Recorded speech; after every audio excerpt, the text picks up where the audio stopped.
Так, увага, пенсіонери та ті, хто скоро ними стане. З 1 січня 2026 року ваше життя може змінитися і не факт, що в кращий бік. Привіт, друзі! Прошу зараз максимальної уваги. Те, що ви почуєте далі, стосується кожного. І тих, хто вже на пенсії, і тих, хто тільки планує на неї вийти. З 1 січня 2026 року держава запускає нові правила. Нові вимоги, нові умови, нові виплати, але разом із підвищеннями приходять і обмеження. І отут найнебезпечніше. Деяким людям реально може стати гірше, ніж зараз. Багато хто ще навіть не здогадується, наскільки серйозні ці зміни. А ще більше людей дізнаються про них, коли вже буде пізно щось міняти. Тому сьогодні я спокійно, по пунктах і без прикрас поясню вам, що саме змінюється з 1 січня 2026 року, кого це зачепить найбільше, хто може втратити гроші, а головне, що треба зробити вже зараз, щоб не опинитися у пастці. Додивіться обов'язково до кінця це відео, бо всередині буде те, що зазвичай всі мовчать. А я ще хочу запросити підписатися вас на канал, ви тут отримаєте завжди тільки фахову інформацію. Дякую за довіру, друзі. Продовжуємо. Перше і найголовніше – вихід на пенсію у 60 років. Забудьте фразу «я вийду в 60, як всі». Забудьте вже її, напевне. Багато людей досі думають «мені 60, значить автоматично пенсія». Ні. Більше так не працює, друзі. З 1 січня 2026 року умови виходу на пенсію різко ускладнюються.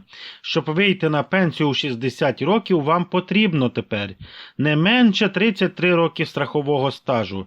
Раніше було 32. Тепер 33, і це лише початок. 1 рік різниці, і це вже все. Не можна вийти на пенсію. А тепер важливе запитання. Що таке страховий стаж? Це не просто роки, коли ви працювали. Ні. Це ті роки, за які реально сплачувалися внески до пенсійного фонду. Тому тут не потрібно плутати. Працювали в конверті, брали гроші? Все, не проходить. Неофіційно не проходить. ФОП без плати ЄСВ не буде нічого толку з того. Стажу немає і все. І отут починається найболючіше. Не вистачає 33 років. Ласкаво просимо в очікування. Якщо у 60 років менше, ніж 33 роки стажу, пенсію не дадуть. Що тоді? Слухайте уважно, або й запишіть собі це. Варіант номер 1 – чекати до 63 років. Але і тут є умова. Не менше 25 років стажу треба. Варіант номер 2 – чекати до 65 років. І мати хоча б 15 років стажу. Уявіть собі, вам 60, здоров'я вже не те, роботи немає, а пенсії теж немає. І вам кажуть, почекайте ще 3 або 5 років. І таких людей, повірте, буде дуже багато. Бо роками працювали неофіційно, зарплати були в конвертах, роботодавці забували платити внески, і тут ніхто не винен. У когось питання виживання, в когось ще щось. І це ще не кінець, далі гірше. План уже затверджений, слухайте уважно. 2027 рік, потрібно 34 роки буде стажу вже. 2028 рік, вже 35 років стажу, щоб вийти у 60 років. 35 років стажу, це означає працювати з 25 років без перерв потрібно. А тепер чесно, кризи, безробіття, війна, закриті підприємства, у кого реально є такий стаж? Більшість людей автоматично або вийдуть у 63 тоді, або чекатимуть до 65. А що ж робити, якщо 60, а стажу немає? Є один варіант. Але він не такий простий, як здається, але він можливий. Базова соціальна допомога. Максимум 3950 гривень. Мінімум близько 2400 гривень. Сума залежить від наявного стажу та доходів. Але це не пенсія, це тимчасова соціальна допомога. І тут купа підводних каменів, жорсткі критерії, перевірки доходів, можуть просто взяти і відмовити, можуть забрати інші виплати. Оформляти її треба дуже обережно. Тепер про підвищення пенсій. І тут найголовніше, новини вже трохи кращі, але давайте без ілюзій. З 1 січня 2026 року мінімальна пенсія зросте з 2361 гривні до 2595 гривень, плюс 234 гривні, як ми вже це знаємо. Звучить непогано, а тепер, дивіться, є реальність. Продукти плюс 30-40% дорожчі.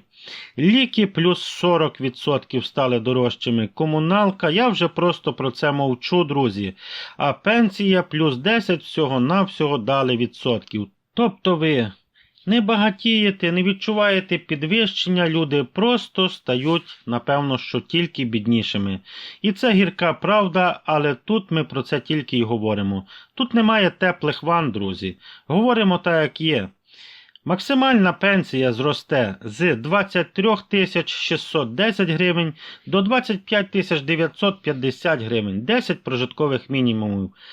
Але в кого є така пенсія? Їх є дуже мало. Але отримують її тільки судді, прокурори та спецчиновники. Я би дуже хотів, щоб це вже все відмінили і була справедливість для всіх людей одинакова. Для більшості це просто цифра буде в новинах, знаєте, а для них все ж таки доплати. Але доплати за понаднормовий стаж, ще вам скажу про це. Зростає доплата за понаднормовий стаж з 23,61 гривні до 25 гривень 95 копійок за кожен рік. Наприклад, 10 років понад норму будете мати плюс 259 гривень. Це не є погано, можна і більше мати років понад норму. Там буде сума така, відчутна вже тоді. Але важливо, понаднормовий – це більше 35 років для чоловіків і 30 років для жінок. Багато людей мають право на цю доплату, дуже багато, але її просто не нарахували. Треба добиватися свого завжди. І тепер ще коротко про надбавки, які залежать від прожиткового мінімуму.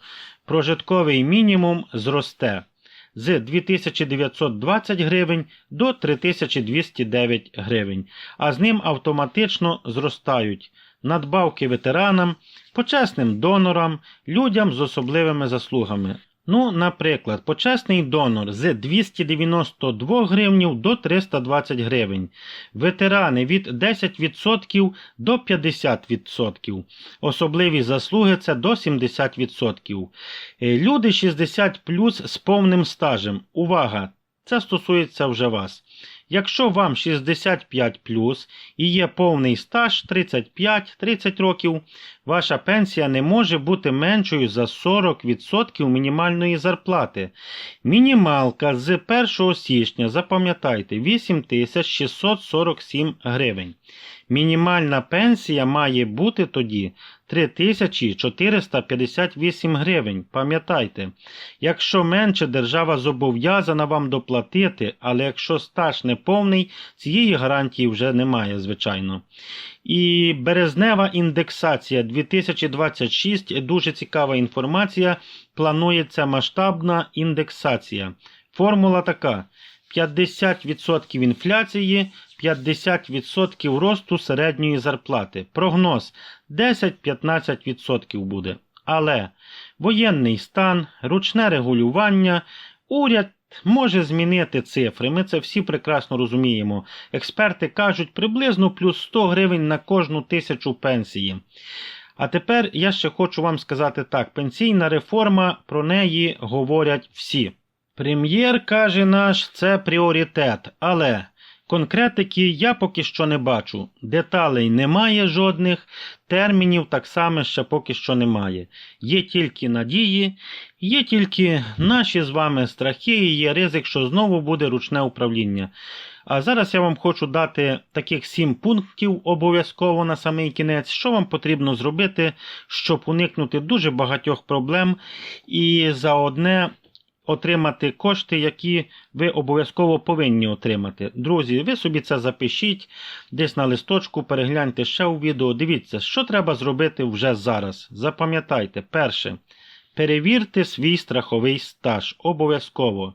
Перевірте його і будете знати точно, що вам належить. Друге, перевірте, чи всі місця роботи враховані. Якщо щось у вас не враховано, треба добиватися, шукати тих років, бо бачите, без цього не буде діла, але ті роки можна знайти і легко вписати. Перевірте надбавки і доплати. Це так само дуже добре знати всю інформацію, що кому належить і за скільки часу. Так, друзі, у нас 4-й пункт. Якщо 65+, перевірте 40% від мінімалки. Обов'язково це нове нововведення. Дивіться, 5. Не сподівайтеся на індексацію. Живіть так, щоб вам вистачало. Я думаю, ви розумієте, про що я зараз говорю. Все офіційно, а десь хтось, якщо працює, це плюс до вашого життя. 6. Працюйте і офіційно, щоб ви собі мали папері. Якщо можете, це також, бачите, пригодиться. І дивіться, щоб вам все враховували, кожні роки стажу. Це обов'язково зараз все буде вимагатися. Допоможіть родичам, так само пенсіонерам, розібратися в цьому всьому. Бо зараз складна ситуація із цими паперами різними, і з тим усім. Але якщо в це, знаєте, трошки так погрузитися, то й нема там аж такого нічого складного. Думаю, що всі впораєтеся. Давайте підсумую коротко, що я виписав для вас. Як за корисну інформацію, я надіюся. 60 років, друзі, це 33 роки стажу потрібно. Мінімальна пенсія буде 2595 гривень. 65 плюс з повним стажем 3458 гривень. Пам'ятайте собі ці всі цифри, що я зараз називаю. Індексація 10-15%. А реформа, ви знаєте, вона ще поки що невідома, що до чого і куди йде. Так, ось така була інформація, я для вас підготував. Надіюся, що вона буде вам корисна. Я вам всім щиро дякую за увагу. На все добре, бувайте здорові. Якщо справді інформація була корисна, підтримайте це відео вподобайкою, лайком, нехай інші люди почують його і також будуть проінформовані. Все, на все добре, до побачення, почуємося, друзі.